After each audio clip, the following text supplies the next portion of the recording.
If you've ever wondered how to make these really pretty shiny marbled clay earrings, then this is the perfect video for you because I'm going to show you exactly how I do it. So here I've got 4 different shades of blue clay, and I'm just going to chop up each one into small pieces. The smaller your piece is, the better the marbling look is going to be when you're done with the final pattern. I'm just working on a plain white tile, and then I have this tissue blade to cut up all of the pieces. And then you can just slide them over to the side. We're going to mix them all up here in just a second. If you find that your clay is kind of sticking together and it's having a hard time breaking apart after you cut it, you can try putting it in the fridge for a few minutes. Here I'm working to separate the pieces that I've cut up and just kind of mixing them so that they're blended together a little bit. Then I'm going to move all of the pieces into a little baggie and add just a few drops of white paint, seal the bag, and then shake it all up so that the paint coats all of the individual pieces. Once the clay looks well coated, you can dump it back out onto the tile. And if some of the pieces kind of stayed stuck together, that's okay. Then let it sit for a while so the paint can dry. Otherwise, the paint will just smear on top of the gold leaf. Now press some gold leaf down onto it and mix it up so it starts to stick to the outside of all those pieces. Now the layers of paint and foil are going to make it hard for the clay to stick together, so I'm going to drizzle out some of this clay adhesive on top and then mix it all together. This will make everything stick together better now, and it will bake up in the oven with the clay and keep everything connected. When it seems pretty well coated, go ahead and smush it up into a ball and then start to shape it into kind of a rectangle cube shape. By pressing it down on all the sides like this, we're squeezing out any of the air and gaps between the pieces so that we get a solid piece of clay to slice. And this is called a clay cane.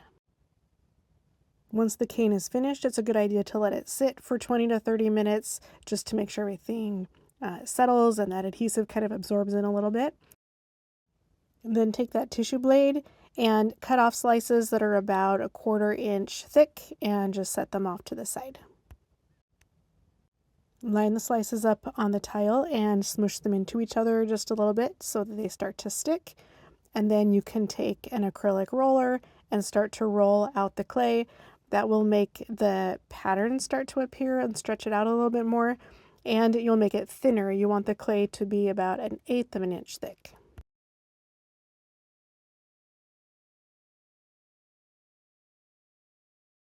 You can see here in the light, there are those gold flakes showing up in the pattern. And then I actually took the clay off and rotated it so that I could use the long direction of the tile and roll it out a little bit thinner as well.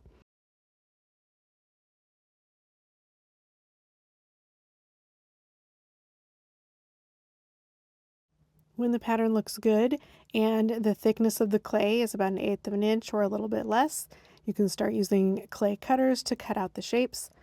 I have a set of cutters that is mirrored, meaning there's a left side and a right side. So I press those at the same time and then pick them up, and I'll do the top part and then I'll do the bottom part left and right again, just to make sure that I keep an even pairing and I don't end up with a bunch of left sides and not enough right sides, for example.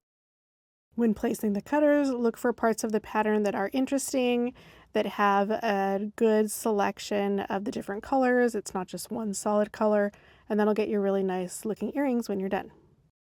I'm going to bake these pieces right on the tile. So here I'm just going to take an extra earring and use the post in the back to mark holes where I'm going to drill later. Then I'll just pop that tile into the little oven that I have in my craft room. And these are going to bake at 240 degrees for 30 minutes. When they're finished and they're all cooled, then I'll just take each one into my little sanding box that I made. And I have a little wool buffing bit here. And this is a really effective and gentle way to remove any of the little rough bits that might still be around the back side of the earring from when I cut it. Okay, so here I've got this little hand drill, and I'm just going to go through and drill through each of those spots that I marked with the earring post before I baked them. And to give them a super glossy shine, I'm going to use some UV resin. So it just needs a little bit. I take maybe a couple of drops for these smaller bits and put it kind of in the center.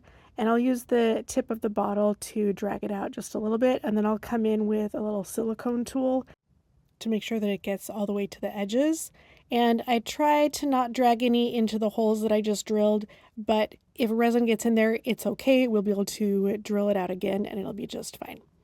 So I work at about 2 pieces at a time just because I don't want it to start to drip off the edge or start to pool back in the center. So I can see that it's all totally evenly spread out. I'm going to pop it under my UV lamp just for 1 minute first, and then I'll work on the other pieces. And this one here had a couple of bubbles in it, and so I'm going to just pass this lighter over it really quick to get rid of the bubbles. And then when all is said and done, I want to make sure that every piece has been under the UV lamp for at least 2 minutes. And then this is one way to put earring posts on the backs of these earrings.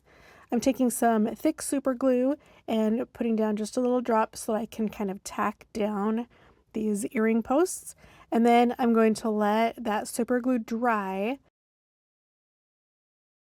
Then I'm going to roll out a thin piece of the scrap clay that was left over, and I'm just going to cut out a small circle for each earring back.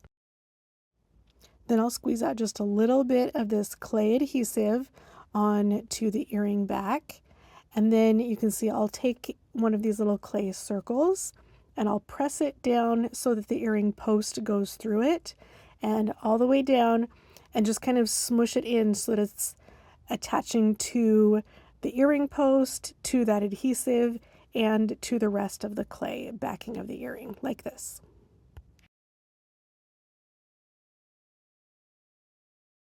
I'll use my fingers to kind of pinch it out smooth at the edges and make sure that that clay adhesive is sealed in there. And then we're going to bake these again to cure that adhesive and this other little clay disc. So back in the oven for another 30 minutes. And while those are baking, you can start the assembly process for putting the earrings together. So I've got a split ring here, and I'm just pulling it apart with 2 pairs of pliers, and I'm going to push one open end into the hole of the base of the earring, and then just repeat that with all of the earring bottom pieces.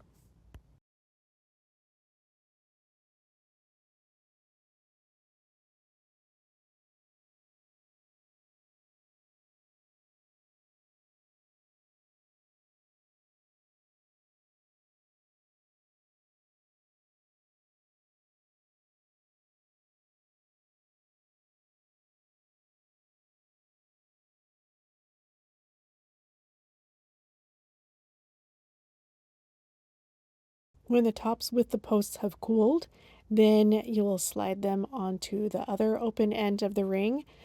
Make sure that both of the shiny sides are facing forward so that your earring is correct when it's all assembled.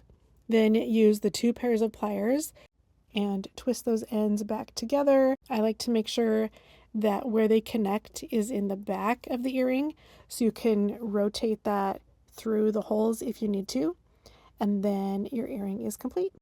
All right, isn't that pretty? So now you're going to just repeat that process with the rest of the earrings that you've made. Let me know in the comments if you have any questions, and check the description for my supply list. Thanks for watching, and I'll see you next time. Bye.